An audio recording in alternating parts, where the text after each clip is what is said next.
My name's Stephen McGann, and my book is called Flesh and Blood, and it is the history of my family as told through 7 maladies, 7 diseases or ailments that have affected my family over the past 150 years and have, in a sense, moulded the kind of people we now believe ourselves to be.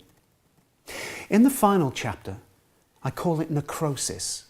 Now that's a medical term for cell death, and I discuss death in all of its medical incarnations, from the tiniest death of cells in the body, as manifested in something like gangrene, to the wider sense of death, the human sense of death, the passing of relatives, or maybe the passing of something for something better. One of the things about necrosis is that sometimes in our bodies and in medicine, death is a useful thing.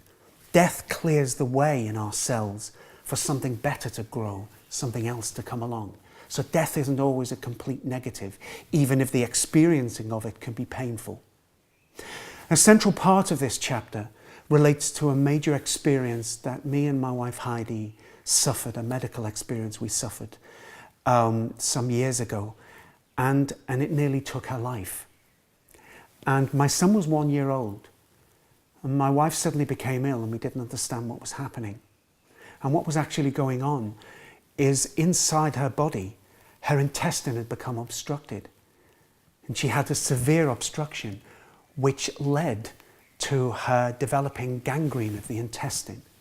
She was literally dying from the inside. And from being perfectly healthy one day with our 1-year-old child, 72 hours later, she only had a few hours left to live.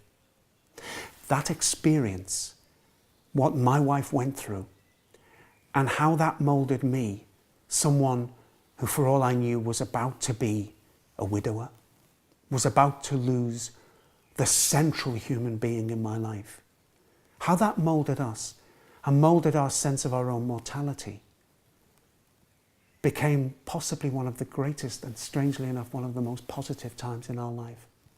One of the reasons why we value every day we live now in a way we didn't do before. And why, when I look at her across a table, even to this day, I'm just so glad she's still here.